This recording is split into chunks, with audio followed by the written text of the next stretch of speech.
We all desire perfection. In a certain sense, it remains hidden often within our lives. And this Sunday's gospel helps us to understand what true human perfection is, because ultimately, Jesus Christ shows us what it means to be perfect.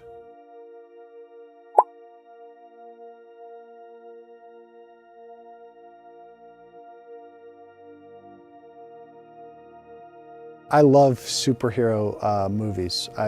I've been loving the Marvel movies, the DC comics. Now, I'm not going to get into which one's better, Marvel or DC. I know some of y'all have fierce debates about that, but for me, what I love about superhero movies is this idea of perfection. You know, there's something cool about superhero movies. There's perfection, there's this idea of being beyond our natural abilities, and there's this epic war between good and evil. It's a powerful catalyst to reflect on what we desire to be, the deeper desires of our hearts, the deeper war that goes on within us, and also that sense of what it means to be perfect, human perfection. It's a fascinating concept.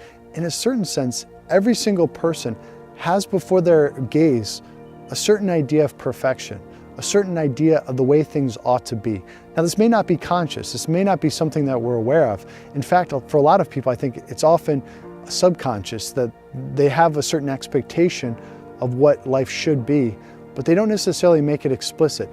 So the first thing we got to do, and a lot of times in the spiritual life, is we got to make that idea of perfection a little bit more explicit. We got to ponder it a little bit. What are my expectations? What do I want out of life? Where do I think I'm going? What am I growing into be? Who is it I'm called to be? So in a certain sense, Greek, Roman culture, Buddhist culture, they would all have certain ideals of what the perfection of the human person was. Often for many religions and for many spiritual paths, it involved a certain emotionless calm. Now, some folks might disagree with that kind of a generalization, but there was a certain sense that suffering and that strong emotions like anger, frustration, mourning were a certain sign of weaknesses in Roman culture and Greek culture, certainly in Buddhist culture. Yeah, we can have compassion, we can have a certain tenderness and warmth towards other people, but this sense of a gut-wrenching mourning didn't seem to be the ideal of perfection. And then you have Jesus Christ. So the Christian ideal of perfection is not necessarily an ideal or a concept, but is precisely the person of Jesus Christ.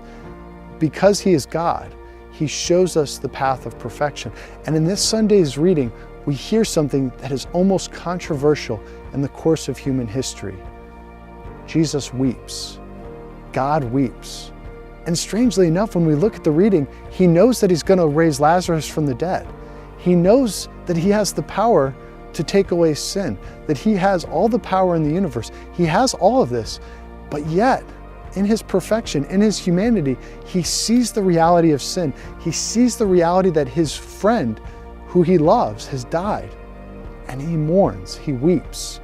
So often in the scriptures, when we hear descriptions of Jesus' interior life, it's done in such a way to really get at this sense that it's not just a show. It's not like a crocodile tear kind of thing. No, he truly mourns. He's truly caught up in that human emotion of mourning. And this is precisely, God weeps for his friend. God, in the person of Jesus Christ, mourns. It puts a whole new tinge when we look back at the Beatitudes in Matthew's Gospel. Blessed are those who mourn, they will be satisfied. Happy are those who mourn. We can translate it that way. So that word blessed could also be translated as happy. It kind of has that connotation. So Jesus is fulfilling his teaching. Happy are those who mourn. Happy are those who embrace this human condition, the suffering of this human condition. That is precisely the icon of perfection that Jesus is. The suffering servant that we hear from Isaiah, the one who comes to dwell among his people, to take on their sins and to share in our suffering. So what we want to do, it's very strange. When we're trying to understand perfection in our own lives and who we're called to be, we have to be careful saying, you know, if I was perfect, I wouldn't suffer. If I was perfect, I wouldn't mourn. So what we want to do in this week's spiritual exercise is try to connect with this idea of the suffering God, the suffering servant, and instead of trying to reject our humanity for some ideal, or try to reject our suffering and our sorrow for the sake of some ideal that we think is truly perfection and happiness, let us realize that it is precisely in embracing the cross, embracing our humanity, that we walk with Jesus the road of the crucifixion to come to the glory of the resurrection. So what we're going to do in the spiritual exercise this week is try to embrace that, try to move with it, try to connect with the perfection that is Jesus Christ.